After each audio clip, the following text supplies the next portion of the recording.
The morning mist clung to the ancient peaks of the Whispering Mountains like ghostly fingers, hiding secrets that had remained untold for centuries. Deep within a valley that no human map had ever marked, a family unlike any other stirred from their slumber. The albino dragons of the Moonscale Pack had called this hidden sanctuary home for over 300 years, their pristine white scales shimmering like fresh snow under the pale dawnlight. Seraphina, the eldest of the pack, raised her magnificent head as the first rays of sunlight filtered through the thick canopy above. Her eyes, a startling shade of violet that seemed to hold ancient wisdom, scanned the familiar landscape with growing unease. At nearly 400 years old, she had seen many changes in their world, but nothing had prepared her for the creeping darkness that had begun to poison their paradise. The dragon pack consisted of 7 members, each unique in their own way despite sharing the rare genetic trait that made their scales appear like polished ivory. There was Magnus, Seraphina's mate, whose powerful wings could create windstorms when he was troubled. Their twin offspring, Luna and Stellar, had recently celebrated their 100th birthday and possessed an unusual ability to communicate telepathically with each other. The younger dragons included Frost, a playful creature who loved to create ice sculptures with his breath, and the twins Mira and Echo, barely 50 years old and still learning to control their abilities. The 7th member was perhaps the most special of all. Alba, the smallest and youngest at merely 30 years old, possessed a gift that even the oldest dragon scholars had only read about in ancient texts.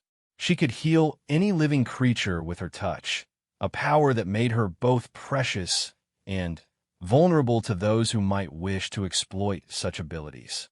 For weeks now, a strange sickness had been spreading through their valley. It started with the flowering trees that had always bloomed in brilliant colors throughout the seasons. One by one, they began to wither and turn black, their leaves falling like dark tears onto the once fertile ground.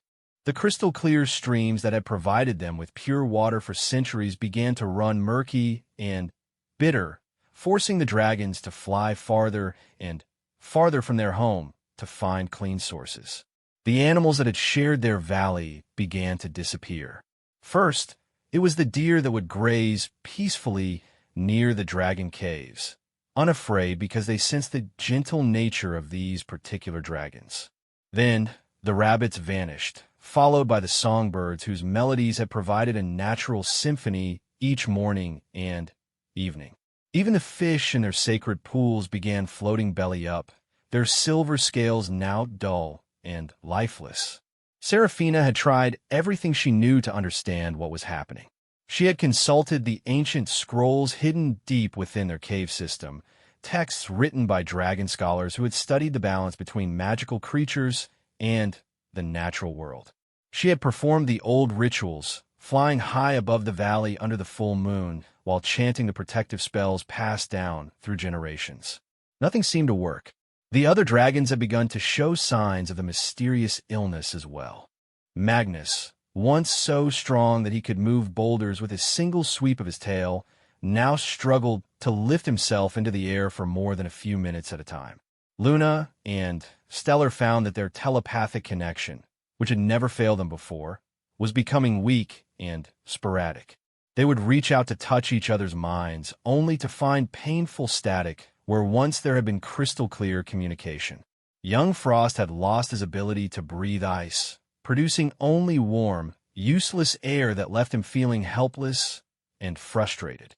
The twins Mira and Echo had developed a strange lethargy that made them sleep for days at a time, waking only to eat small amounts before falling back into their unnatural slumber. Most heartbreaking of all, little Alba's healing powers had begun to weaken. Where once she could mend a broken wing or cure a fever with a gentle touch of her snout, now she could barely heal the smallest cuts and scrapes. The pack had tried to leave their valley twice, hoping to find a new home where the mysterious sickness couldn't reach them. But each time they attempted to cross the mountain peaks that surrounded their sanctuary, they were met with violent storms that seemed to come from nowhere. Lightning would flash across clear skies, and winds strong enough to knock even Magnus from his flight path would force them back to their poison valley.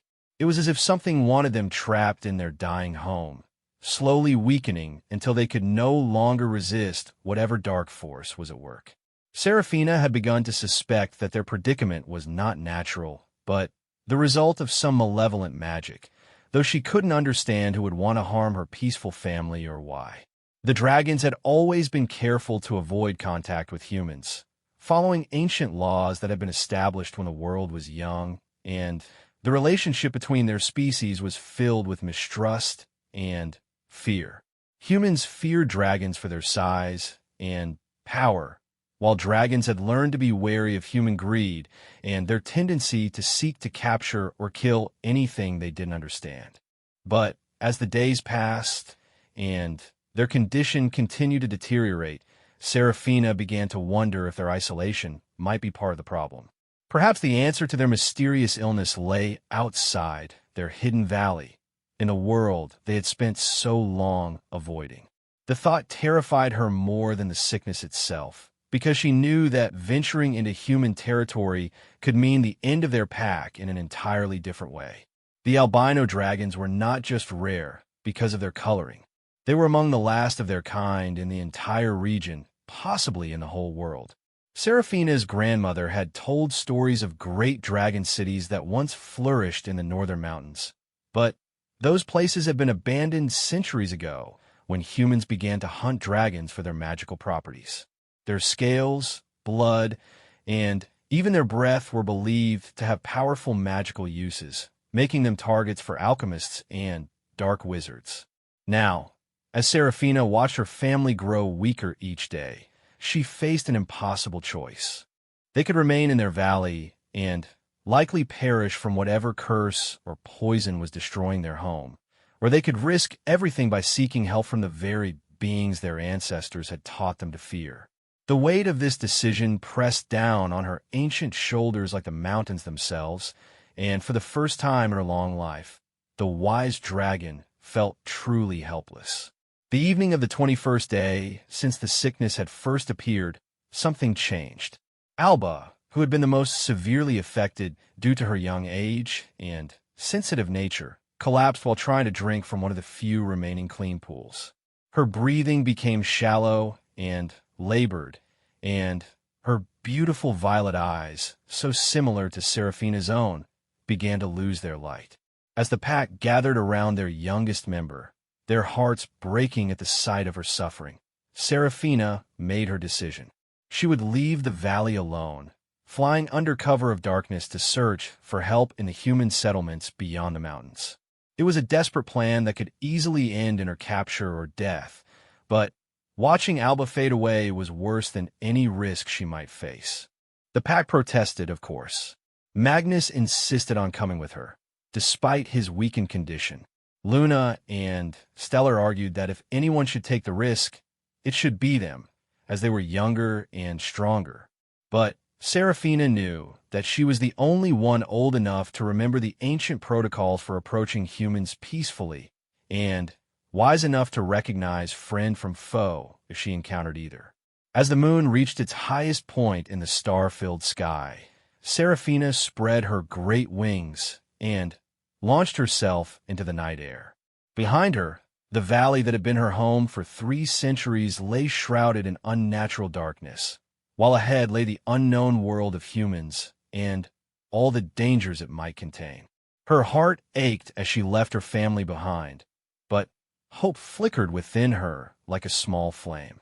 Somewhere out there, perhaps, was the key to saving everything she loved. The village of Millbrook sat nestled in a green valley 3 days' journey from where Serafina's desperate flight had taken her. Dr.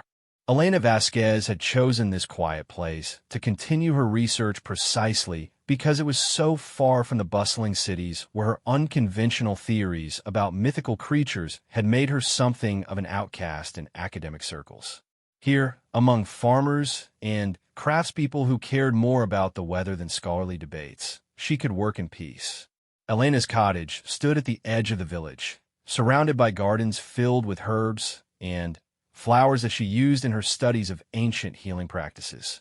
At 35 years old, She had already spent 15 years researching the intersection of folklore and natural medicine, convinced that many legends contained kernels of scientific truth that modern academia was too narrow-minded to explore. Her neighbors thought her a bit eccentric, but harmless, always willing to help with their ailments using remedies she concocted from her extensive knowledge of traditional healing. On the morning after Serafina's flight began, Elena was working in her study when she noticed something unusual in the forest beyond her property. Trees that had been healthy and green just days before were showing signs of some kind of blight. Their leaves were turning black and falling, despite the fact that it was the height of summer. More concerning still, the small stream that ran through her garden was beginning to run cloudy, with an odd metallic taste that made her worry about contamination. Elena had seen similar symptoms described in some of her oldest texts, ancient manuscripts that spoke of magical poisoning that could spread across vast distances when dark enchantments were at work. Most scholars dismissed these writings as pure fantasy, but Elena had learned to pay attention to patterns that others ignored.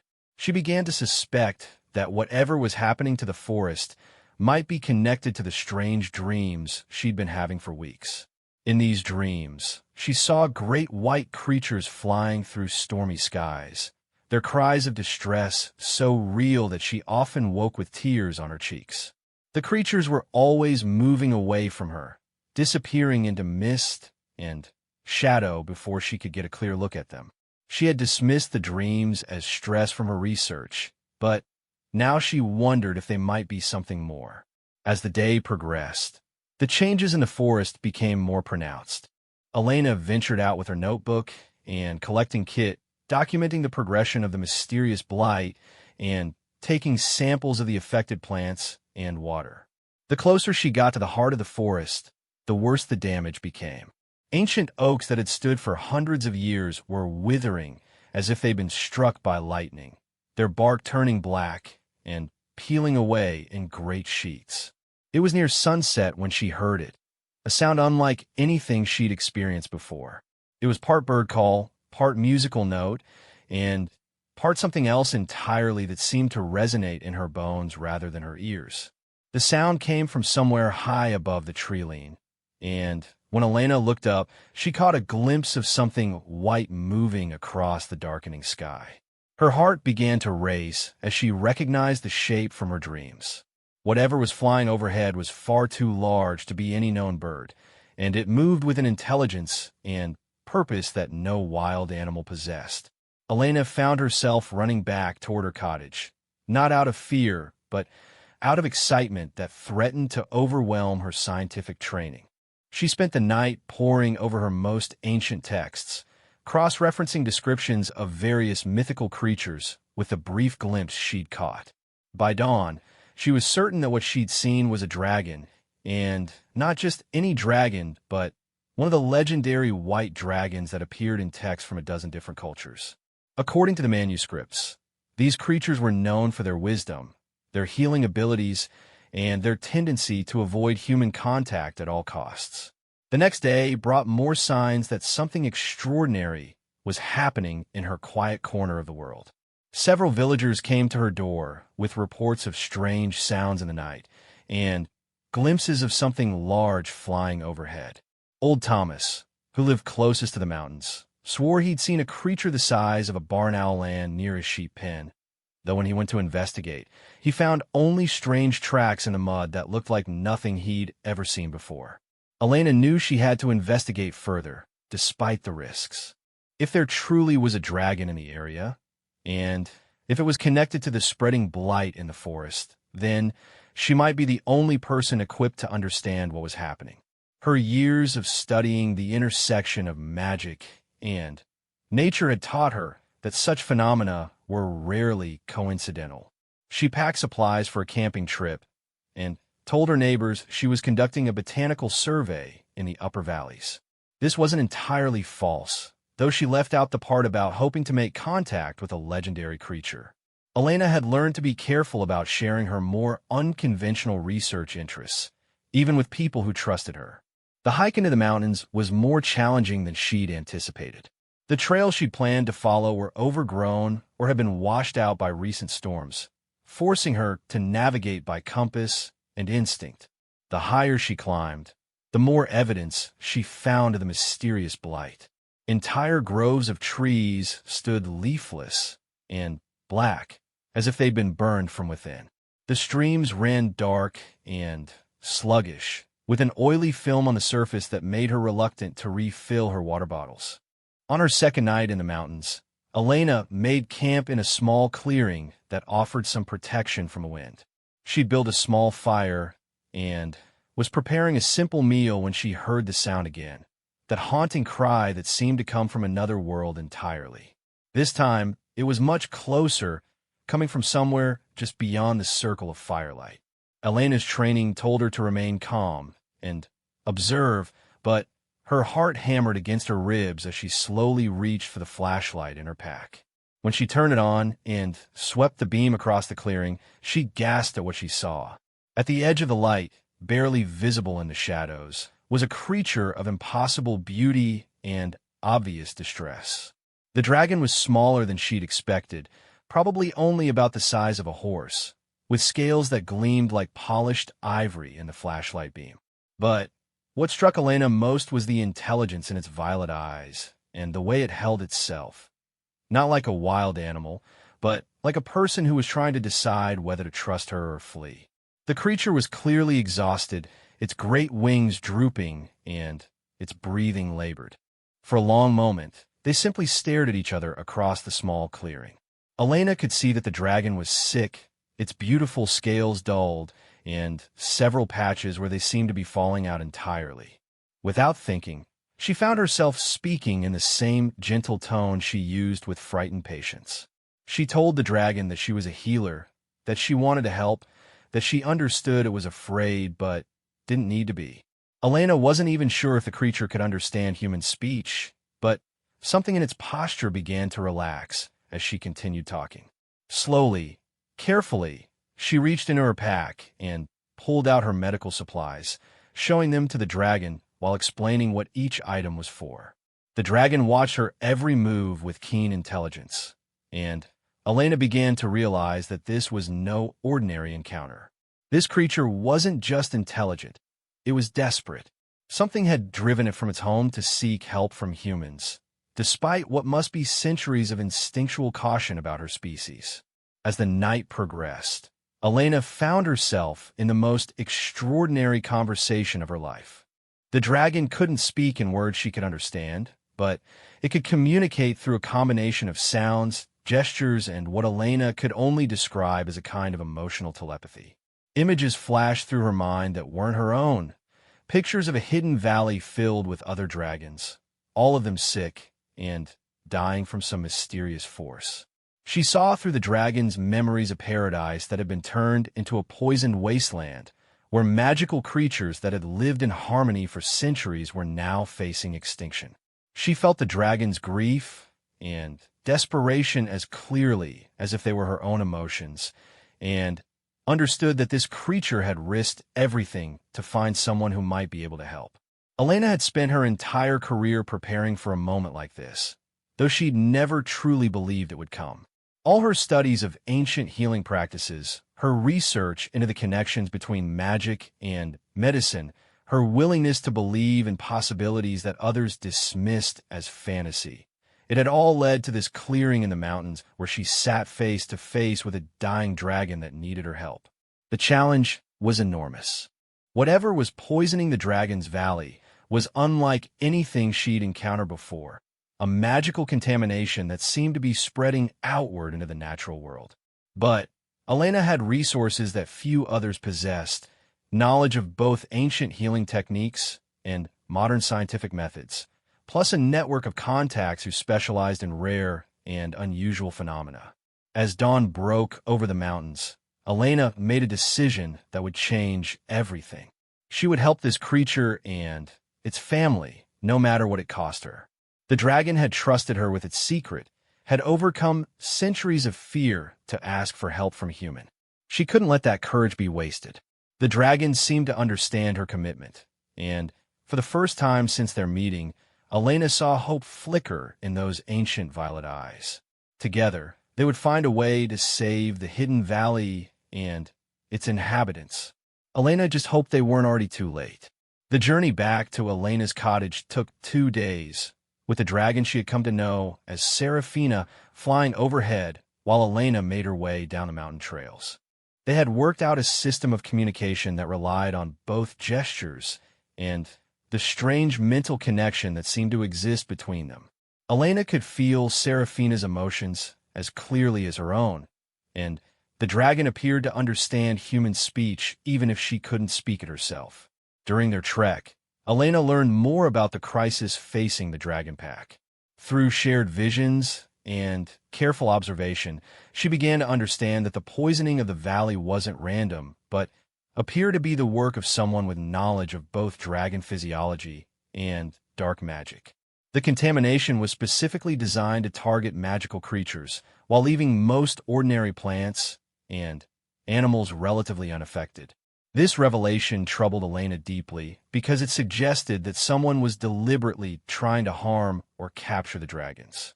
She had read accounts in her oldest manuscripts of dragon hunters who used magical poisons to weaken their prey before attempting capture.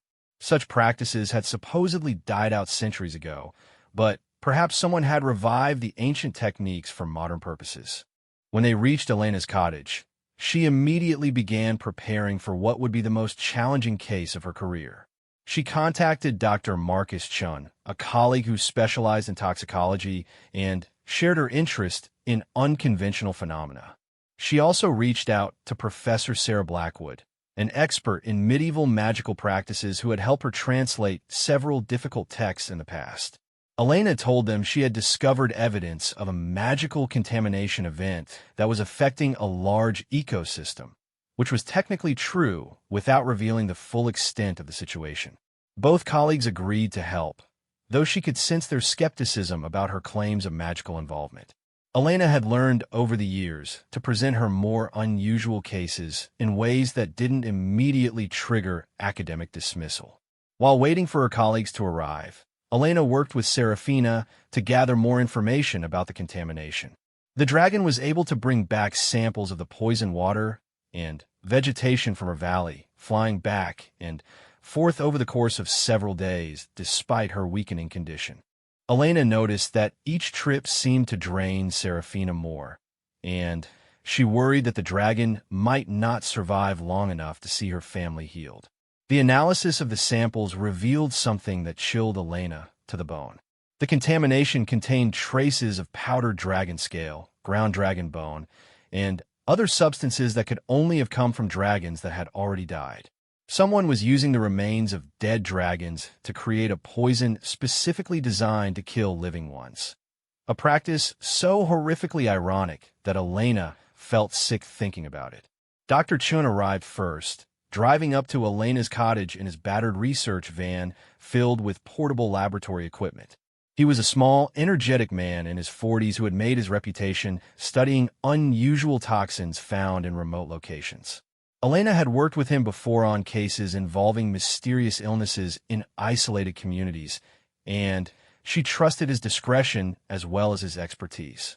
When Elena showed him the samples and explained her theory about magical contamination, Marcus raised his eyebrows but didn't dismiss her claims outright. He had learned to keep an open mind about unusual phenomena, especially when working with Elena, who had a track record of being right about things that initially seemed impossible. The laboratory analysis confirmed Elena's worst fears. The poison was indeed designed to target magical creatures specifically, using their own biological makeup against them. The dragon-based ingredients acted as a kind of magical virus, corrupting the natural magic that flowed through dragon physiology and turning their own power into a weapon against them. Professor Blackwood arrived the next day, bringing with her an enormous collection of medieval texts and manuscript copies. Sarah was a woman in her 60s with silver hair and sharp green eyes that missed nothing. She had spent decades studying the intersection of magic and science in historical contexts, and she immediately grasped the implications of what Elena had discovered. Working together, the three researchers began to piece together the nature of the poison and its likely source. The combination of ingredients and the specific way they had been prepared pointed to someone with advanced knowledge of medieval alchemy and access to rare dragon materials. This narrowed down the possible culprits considerably, as such expertise was extremely rare in the modern world. Sarah's research revealed that similar poisons had been used in the past by a secret society known as the Order of the Golden Flame, dragon hunters who had operated across Europe during the late medieval period. The order had supposedly been disbanded in the 16th century, but some of their texts and techniques had survived in private collections and underground magical communities. As they worked to identify the source of the poison, Elena continued caring for Serafina, whose condition was steadily worsening. The dragon had developed a fever that made her scales hot to the touch, and she was having difficulty staying airborne for more than a few minutes at a time. Elena used every healing technique she knew, combining modern medicine with traditional herbal remedies, but nothing seemed to slow the progression of the magical poison. It was Marcus who made the breakthrough that would save not just Serafina, but her entire pack. While analyzing the poison's molecular structure, he discovered that it had a critical weakness. It could be neutralized by a specific combination of natural compounds that work to restore the balance of magical energy in dragon physiology.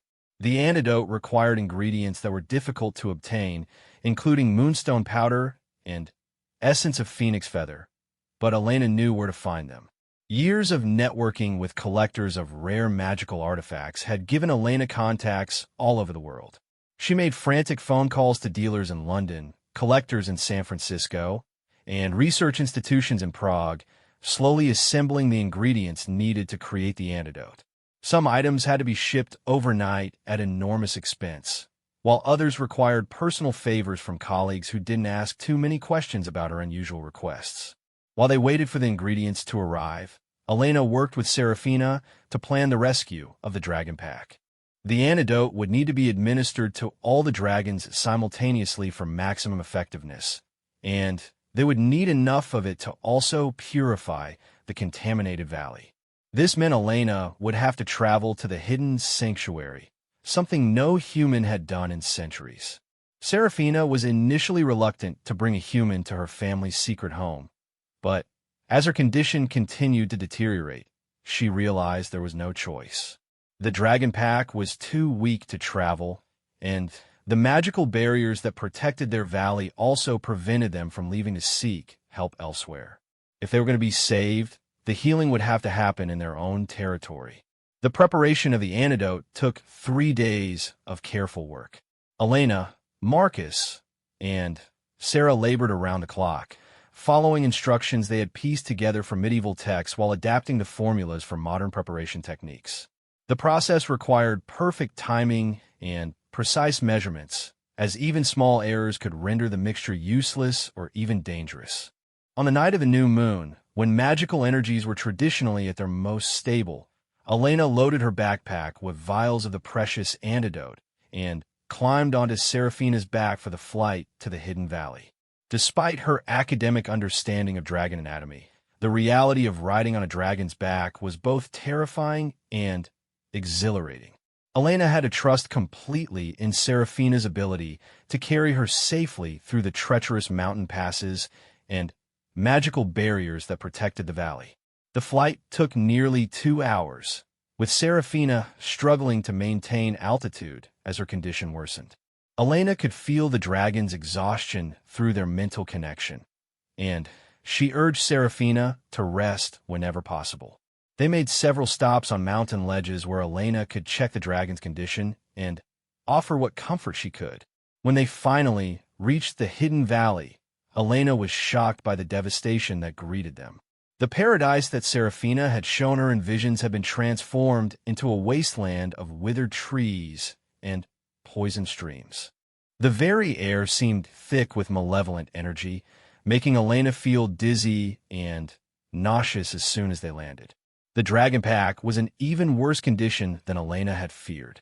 Magnus could barely lift his head when they arrived, and the younger dragons were all showing advanced symptoms of magical poisoning. Little Alba, the healer whose power had once been the pride of the pack, was unconscious and barely breathing. Elena immediately began administering the antidote, working systematically through the pack, while Serafina translated her explanations to the other dragons. She started with Alba, knowing that if the young dragon's healing abilities could be restored, she would be able to help the others recover more quickly. The antidote worked with dramatic speed. Within minutes of receiving the treatment, Alba's eyes fluttered open and her breathing became stronger. The young dragon's natural healing power, once restored, began to accelerate her recovery and help her process the remaining poison in her system. Elena felt tears of relief streaming down her face as Alba raised her head and looked around with clear, bright eyes. Working together, Elena and Alba treated the rest of the pack. The combination of the antidote and Alba's restored healing abilities proved to be incredibly effective. One by one, the dragons began to recover their strength and their magical abilities. Magnus was soon able to fly short distances, while Luna and Stellar found that their telepathic connection was stronger than ever. But healing the dragons was only part of the challenge. The valley itself remained poisoned, and until that contamination was cleared, the pack wouldn't be safe in their ancestral home. Elena had brought enough antidote to begin the environmental restoration, but the process would require the help of all the dragons working together. Over the next several days, Elena orchestrated the most ambitious magical healing project ever attempted. The dragons used their restored abilities to help distribute the purifying compounds throughout the valley, while Elena monitored the process and made adjustments based on her scientific understanding of the contamination. Slowly but surely, the valley began to recover. The poison streams ran clear again, the blackened trees put forth new leaves, and the animals that had fled began to return. Elena watched in wonder as the paradise she had seen in Serafina's memories was restored before her eyes, more beautiful than any description could convey. The dragon's gratitude was overwhelming. They had gone from facing extinction to being stronger than they had been in decades, all because one human had chosen to believe in possibilities that others dismissed as fantasy. Elena had not only saved their lives, but had also restored their faith in the potential for cooperation between humans and magical creatures. As Elena prepared to return to her own world, she realized that her life had been forever changed by this experience. She had made contact with intelligent magical beings and had proven that the boundary between legend and reality was far more fluid than most people believed. The dragons had given her a gift beyond measure, knowledge that would reshape her understanding of the world and her place in it. Serafina offered Elena a permanent place in the valley, recognizing that the human healer had become part of their family in all the ways that truly mattered. But Elena knew that her work lay in the human world, where she could use what she had learned to build bridges between the two communities that had been separated by fear for far too long. The weeks of sorrow had indeed ended when a human appeared to the albino dragon pack, but what began was something even more precious, a friendship that would endure for centuries to come, and hope for a future where dragons and humans could once again live in harmony. Elena returned to her cottage with a heart full of wonder and a mission to prepare the world for the day when magical creatures would no longer need to hide in secret valleys, but could take their rightful place in the light of understanding and acceptance.